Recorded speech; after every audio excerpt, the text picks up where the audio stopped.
Assalamu alaikum wa rahmatullahi wa barakatuhu. If you speak to another woman the way you speak to yourself, would that be kindness or cruelty? Inshallah, in this week's episode, we're going to be talking about how to stop negative self talk as a Muslimah. I'm Aisha and I help overwhelmed Muslims succeed. And if you haven't already done so, don't forget to download my free printable planner on www.cupofparenting.com/planner. First of all, what is negative self-talk? Negative self-talk is that inner voice that criticizes you, it undermines you, and it harshly judges you, leading to decreased self-esteem in women and increased stress as well. In this video, you will gain calm, clarity, and an Islamic mindset shift, inshallah, when thinking about negative self-talk and how to stop it. First, let's talk about why Muslims struggle with negative self-talk in the first place. There are many reasons. First of all, it may be that we ourselves or members of our family, friends, community have high expectations of us when it comes to our roles as a mother, challenges that we face during motherhood, during our marriage, so as a wife, during our time at home, or during our ibadah. And we also live, unfortunately, in a huge comparison culture. So this means that at any given time, you can open up your phone, you can open up your social media, you can just go outside and see what other people are doing. You have a huge access to things you wouldn't have 20, 30 years ago. So there's this influx of extra information online, and normally online what happens is people present the best version of themselves. So you might be looking at things which are real, you might be looking at things which are fake and have just been set up in front of the camera or for the sake of the camera, and then you start to compare and begin negative self-talking about what's going on. Oh, she's doing better than me, or she's got a better life than me, or she's doing better ibadah than me, subhanallah. All of these things. It could be that you're experiencing childhood trauma and you've continued that trauma with you because you haven't received any support for it, or you haven't had any counseling for it, you haven't resolved those issues that you might have had in childhood. So they've now crept into the adult version of you, and that's causing you to self-doubt yourself and then start negative self-talking whenever you're doing something. Another reason is because shaitan whispers to us, and we know this, we know the concept of waswasa, and that shaitan's always trying to misguide us and whisper things. And the point here is that all of these things are normal and everyone experiences all or some of these things at some point in their lives, subhanAllah. So we need to know what it is we can do to minimize them or to hopefully get rid of them altogether, inshallah. So let's have a think about the Islamic perspective when it comes to your self-worth. What does Allah subhanahu wa ta'ala, our creator, say about this? Well, Allah subhanahu wa ta'ala says in the Qur'an that He created us with purpose. Interpretation of the meaning, I did not create mankind except for you to worship me, subhanAllah. So that's the reason that we're here.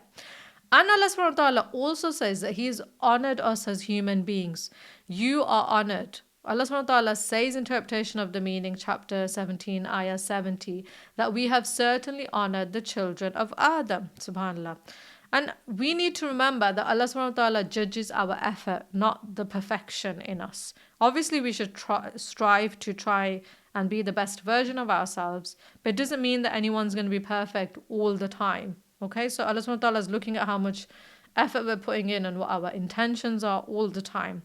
So negative talk often contradicts your tawakkul, it contradicts your gratitude and your husnul dhan. So instead of having these good thoughts about Allah subhanahu wa ta'ala, because of the negative self-talk, you could get yourself into a negative and dangerous spiral where then you start getting angry on Allah subhanahu wa ta'ala and doubting these things and not having a mindset of gratitude or having tawakkul on Allah. So that's why we need to be careful, subhanAllah, because as human beings, as I've just mentioned, we've been told that Allah subhanahu wa ta'ala has honored us, subhanAllah. So we need to be mindful of this. Okay, so that's all well and good. What are some practical steps that we can do then to avoid this or deal with this negative self-talk? First one is to catch the thought, subhanAllah. So, when you're saying something or thinking in your mind, oh, I'm failing my children, I'm not a good Muslim, I can't do anything right. Be aware of these negative self-thoughts. That's the first thing, is to be aware that you're having these thoughts before trying to correct them. And think, when do these happen? Do they happen when you're exhausted? Do they happen when you're overstimulated? Do they happen because you're lonely or you're tired? Are they happening at certain points during the day? What are your triggers? You would, by thinking about it, find some triggers that might set off these negative thoughts, and then you can be aware of them before correcting yourself, inshallah. So that leads us on to the second practical step, which is to challenge that thought. Don't just let it come and slide and glide into your life. Ask, is this from Allah subhanahu wa ta'ala or is this from the shaitan?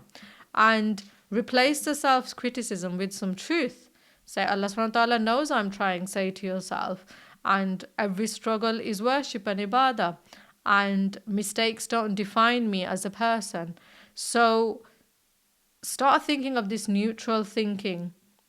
If you feel like, if you feel like affirmations are too much for you to do at this point, if you're in negative self-talk mode, at least try and neutralize those feelings by thinking of these things which you know as a Muslimah to be true. Then practical step 3 after you've done this is to replace these thoughts with dhikr and with Qur'an, with adhkar that we should be doing as Muslimas all the time anyway. Because why? Dhikr calms the heart, subhanallah. Saying hasbi Allah wa ni'mal wakil, saying astaghfirullah, seeking istighfar all the time, saying la hawla wa la quwwata illa billah. These are all ways that you can reset these negative thoughts. Use the Quran as a mental reset, take some deep breaths. If you need to read du'as and adhkar, read them. If you need to have some water to calm down, have some water. And then spend some time reading the Quran, inshallah, divert your mind and your heart towards Allah subhanahu wa ta'ala, inshallah, to have a little mini reset within that moment of you going into that sort of negative spiral. The next practical step 4, is to have shifts in your behavior, right? How can we do this? First of all, rest when you're overwhelmed. And I know this is easy to say because sometimes as busy moms, it's impossible to rest at a specific time. And maybe that's the time you're having these thoughts. So try and think beforehand. That's why it's important to know when do these thoughts come. So then you can do something about it. So if you're overwhelmed and you're exhausted, see when can I have a rest, because fatigue feeds negative. Nobody feels good when they're exhausted and tired and have had sleepless nights. You feel rubbish and you feel bad, and you do start thinking negative thoughts, or small things seem like huge impossible things for you to accomplish. So we already know that as human beings. So try and rest when you can. If you had to choose between resting and doing the housework, choose rest. You can do the housework, inshallah, when you're recovered, or if you need to ask for help. Those are all secondary things, but first try and get that rest. And reduce the sensory overload. So if there's noise, if there's mess going on, if there's too much multitasking that you're doing, try and delegate those things. Try and think about how can I deal with all of these things that I need to do, which are then causing me to be stressed. Speak to somebody that you trust. Might be your husband, might be your best friend, might be a relative, might be a mom, whoever you trust to help you in this situation, and see if there's anybody that can support you. If you need people to step in and help you get things done, inshallah. Build a small habit of having a gratitude journal. I always say this: if you can write it down, a couple of things that you're grateful for every night, inshallah, do that. If you can't, just think those things in your mind and your heart before you go to sleep, inshallah, so that at least you're feeling and thinking and showing gratitude in that way, inshallah. Seek sisterhood. Loneliness does increase negative self-thought. So if you can go to the local masjid, if you can join any sisters group, and I've said this loads of times, if you can't, make one yourself. That's what I did many, many years ago, subhanAllah, because I moved when I got married from one city to another.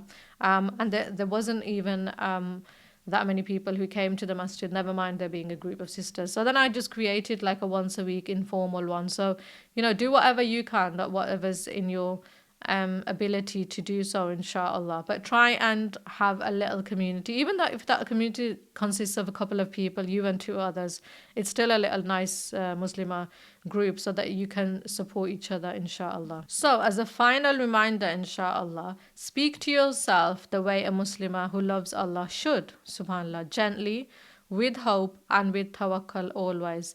So think about in the moment when you're feeling how you're feeling, what you can do to combat it, or think retrospectively, last week on Monday, this is how I was feeling, quite negative and quite upsetting, and this is what triggered it. So sometimes it's easier to think about it after the events happen, because then you've got a bit more clarity, and then you can write down what triggered it, what can I do next time, how can I combat these thoughts, what positive affirmations can I say to myself, and what support can I seek to help myself in that situation, inshallah. If you enjoyed this video, why not watch my next video on what is the reward of the mother in Islam. Until next time, inshallah. Assalamu alaikum wa rahmatullahi wa barakatuhu.